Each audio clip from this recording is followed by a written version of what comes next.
Et salut tout le monde, c'est Laureline et bienvenue sur ma chaîne secondaire. Aujourd'hui on se retrouve pour une toute nouvelle vidéo dans laquelle nous allons parler de la licence Harry Potter et plus précisément d'une créature aquatique nommée le calamar géant. Celui-ci vit en fait dans le lac noir de Poudlard et c'est dans ce même lac qu'arrivent les premières années dans des petits bateaux. Mais est-ce que ça serait pas un petit peu dangereux de faire venir les premières années dans des bateaux assez peu rigides, on va dire dans des bateaux en bois, sachant qu'il y a un calamar géant qui vit dans ce lac? Ça serait pas un peu dangereux? Bah c'est ce qu'on va voir aujourd'hui, on va répondre à cette question. Donc on va partir tout de suite. Allez, c'est parti!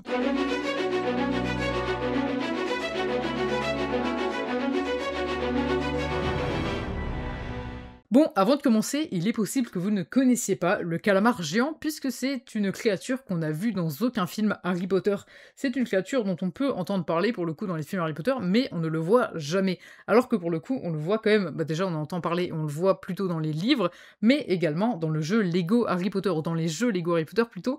Par exemple, dans les jeux Lego Harry Potter, nous avons dans le niveau du lac noir dans Harry Potter et la coupe de feu, en fait, lorsqu'on fait justement le tournoi des 3 sorciers, qu'on arrive dans l'épreuve dans l'eau, en fait, nous avons tout simplement ce calamar géant qu'on va voir, et d'ailleurs, on le voit aussi pas mal dans le jeu Hogwarts Legacy. Tout d'abord, on le voit pour la première fois lors de notre premier cours de vol en balai. En fait, tout simplement, quand on va survoler le lac, on va voir les tentacules du calamar géant, et également, lorsqu'on est dans la salle commune des Serpentards, en fait, nous avons des sortes de baies vitrées avec, on voit tout simplement l'entièreté du lac. En fait, on voit sous l'eau, tout simplement. Vraiment, c'est une salle commune très stylée, pour le coup, pour les Serpentards. Et en fait, lorsqu'on tire des sorts, on va dire, basiques dans Hogwarts Legacy sur ces vitres, en fait, on peut voir le calamar géant soit faire des bulles, soit directement poser l'une de ses tentacules directement sur les vitres. Et pour le coup, ça, c'est très stylé, et c'est vraiment quelque chose qu'on peut voir, tout simplement, donc c'est plutôt bien. Et on a également, dans une mission, lorsqu'on est à Serpentard, en fait, nous avons une mission pour atteindre la salle de la carte qui va être différente. En fait, si on prend Gryffondor, Serpentard, Serre d'Aigle ou encore Poufsouffle, en fait, on va avoir des missions différentes. Et pour la mission Serpentard, en fait, on devra prendre un morceau de pain de mie, le poser sur une sorte de piédestal, et on va justement accéder à une pièce. Et en fait, justement, c'est proche du lac noir, et c'est en référence par rapport à ce calamar. D'ailleurs, c'est dans ce jeu qu'on voit les premiers visuels, enfin plutôt, oui, c'est effectivement dans ce jeu, on le voit pour la première fois, on va dire, le calamar géant. Et pour le coup, voici l'image, c'est un calamar qui est plutôt stylé. Et donc, justement, c'est quelque chose d'assez risqué, on va dire, si ils ont des petites barques un petit peu de fortune comme ça, sachant qu'en plus le calamar géant sort plutôt souvent le soir, voire la nuit, d'après ce qu'on a pu trouver comme information sur Hogwarts Legacy, donc ça peut être un petit peu perturbant, sachant qu'ils arrivent plutôt le soir ou la nuit, on va dire plutôt le soir, dans le premier Harry Potter, donc pour les premières années. Donc ça peut faire un petit peu bizarre, justement, qu'ils arrivent comme ça. En fait, les élèves de première année arrivent tout d'abord en train par la voie 9 3/4 et ensuite prennent ces petits bateaux, tandis que tous les autres élèves, eux, prennent le train et ensuite partent en fait dans les calèches tirées par les sombrales, comme on le voit tout simplement dans le film Harry Potter et l'Ordre du Phénix. C'est d'ailleurs là qu'on va voir pour la première fois les sombrales, puisque Harry, dans le film précédent, vient de voir la mort de Cédric, donc dans Harry Potter la coupe de feu. C'est pourquoi on voit tout simplement les calèches avec les sombrales.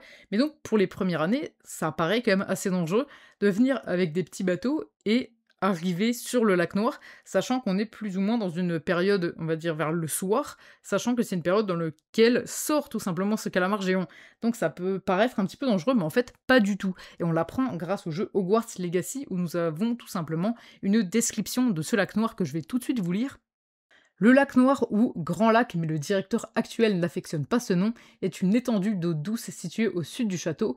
On trouve dans ses profondeurs sombres des êtres de l'eau, des strangulots ou d'autres espèces de créatures aquatiques magiques, y compris le calamar géant, un céphalopode étonnamment amical, amateur de pingriers. Donc on apprend à partir de cette description que pour le coup il n'est pas dangereux, mais imaginons que quelqu'un se baigne ou soit dans l'eau juste au-dessus de ce calamar, qu'est-ce qui va se passer? En fait, on apprend ça dans le livre Harry Potter et la coupe de feu, donc tout simplement le 4e livre.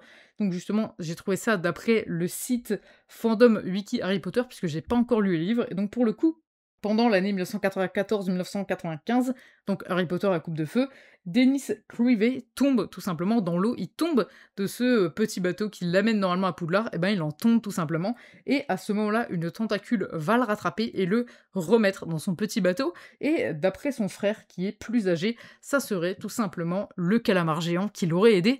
Pour le coup, on n'a pas de certitude de ça, mais ça peut être vraiment un bon indice qui nous montre qu'en fait le calamar géant n'est pas du tout méchant, et aide même les différents personnages qui tombe dans l'eau, et donc ça, pour le coup, c'est plutôt intéressant. Et donc, justement, Harry Potter, lui, va s'en méfier quand il va devoir aller dans l'eau, mais finalement, il ne va pas le croiser pendant l'épreuve du tournoi des 3 sorciers. Mais pour le coup, c'est quand même assez intéressant de se poser la question si ce calamar géant est, on va dire, dangereux. En fait, pour le coup, non, il n'est pas dangereux, et c'est pourquoi ils ont décidé tout simplement de venir avec ces petits bateaux à Poudlard pour les premières années, pour tout simplement leur montrer le château dans son intégrité, montrer le château de nuit, ce qui est vraiment très stylé, et on a tout simplement de très beaux plans dans le film.